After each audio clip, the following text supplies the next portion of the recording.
everyone, and welcome back to another great episode of Rehana's Cuisines. Today is going to be a short tutorial on how to make a side spiced sambar, or I can't call it chutney, but like a Indian salad is what I would call it. It's got fresh vegetables, and you can basically modify the recipe and add whatever you want in it. Usually it has like carrots, bell peppers, jalapeno peppers, but then, you know, I always like to spice it up a little bit differently. So this is how I want to show you how we have it here at home. So what I've done here, basically, I took some carrots, peeled them, and I cut them a little bit thick, about, you know, 1/4 of an inch, and just sliced them up thinly.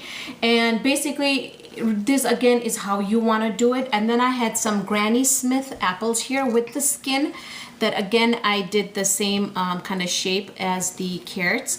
And I bought mangoes, and I wanted to really put mangoes in there, but half my mango came out bad, so I still preserved some of the mango, and I've got some here, and we're going to be using it also with the skin. The other thing we're going to put in is we're going to put in the cucumbers. Now, I did peel the cucumber because it had a waxy buildup, a waxy skin, and whenever there's wax on the skin, I don't like it to go in the stomach, so then I go ahead and peel it. But if we have farmer fresh cucumbers, then I don't peel those. And I left this one like this because I wanted to show you that we are going to go ahead and seed it. And the reason we're doing this is because, one, it does make a lot of gas in the stomach, and this is what makes your stomach ache.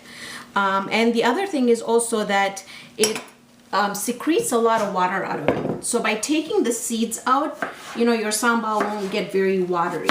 So just go ahead and cut these. And then as far as the ingredients are concerned, I forgot my tomato paste, so I'm gonna go grab that real quick. We're gonna throw in some tomato paste. We're also going to throw in a splash of lime, salt, ginger and garlic, cayenne, and some olive oil. So first what we're going to do is, and then we're going to see if we need, we'll add some water in it if we need to. So let's go ahead. I'm going to add some oil in here, just some olive oil. And I love using olive oil because it's such a great oil for using it in salads and stuff. And you also get that little bit of the olive taste to it. I love it. So we're going to do that, and then what we're going to do is I'm going to throw in a little bit of ginger and garlic, and also we're going to throw in a little bit of vinegar, and this will also help preserve it, so it'll be really nice, tangy, and it'll also preserve the vegetables really well. Okay, so we got that in, and then if you want, again, like I said, you want to add jalapenos in there, you can. I'm not going to spice it up too much, so I added a little bit of cayenne in it. And then I'm going to go ahead and add my salt to taste. It's already making my nose tickle, the cayenne. Whew. All right, and then what we're going to do is we're going to go ahead and add our tomato paste in here. And this really depends on how much tomato paste you want to put in there. I've got about 2 tablespoons of tomato paste in here.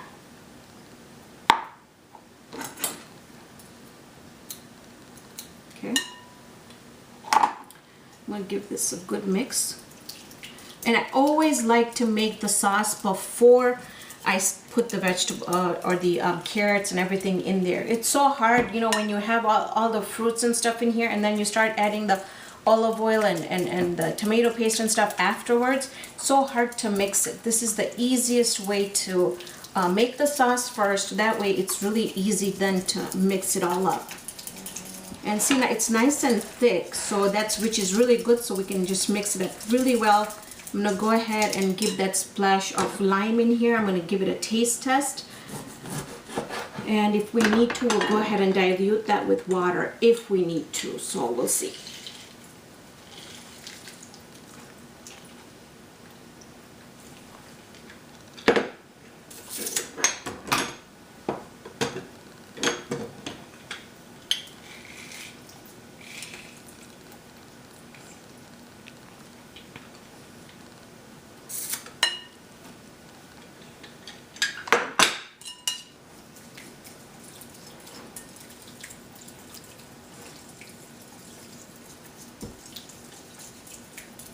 Okay, at this point, I'm gonna go ahead and do my taste test.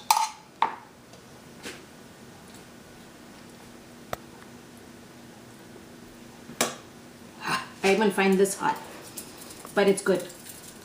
I'm just gonna add a little bit more salt in it, just because it's perfect right now, but just when I add all the vegetables in there, it will distribute everywhere, so I just want to add a little bit more in there. And even by adding the garlic and ginger in here, it tastes so good. Okay, we'll go ahead and we'll just add a pinch of water. Oops, sorry about that, guys. What will happen is the cucumbers are still gonna secrete some water out of it. So you kind of want this to be just a little bit thick. So when if it does secrete the water, you still should be okay. Your apples are gonna start getting discolored if you don't use them right away. But because we've got the lime in here, it will preserve the color. Go ahead and add our carrots, apples, mangoes, and cucumbers in here. Okay.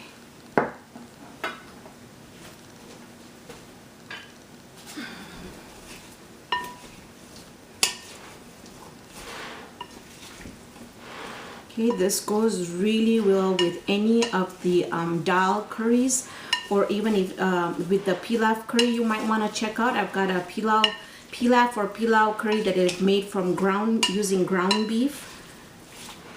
And they taste really good too, and this is just accompanies the dish so well. To this, if you wanted to, you could sprinkle it with dried parsley flakes to give it more color, but I think I'm just gonna leave it as it is. And let's put it back. It's clean.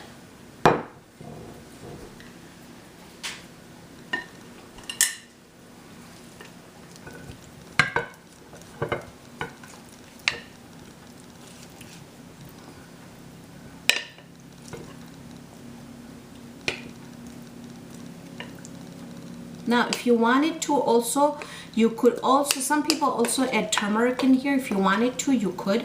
There's nothing wrong with it. It's got the health benefits. So it's really okay if you wanted to add it in there. But I just wanted to make it really simple with less ingredients. And then the nice thing about cooking is you can always modify the recipe. And let's go ahead and really clean up this bowl because all the really good stuff is on the bottom. So make sure that you do that, so this eliminates waste and also will give you, look at how much we're gonna get out of here.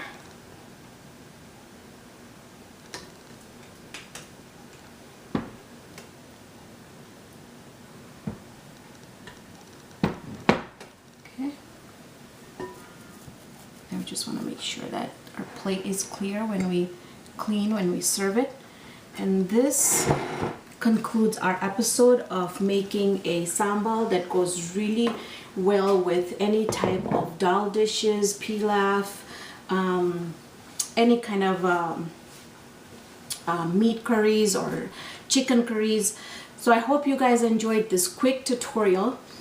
Please email me if you have any questions on rehanascuisines@gmail.com. Follow me on YouTube, follow me on Facebook if you like under Rehana's Cuisines. You can even send me some comments on YouTube. I'll make sure that I reply those comments right away. And if you liked this video, please don't forget to give me a thumbs up. Thank you for joining me on this episode of Rehana's Cuisines. Hope you can join me here next time with another great recipe. See you then, friends.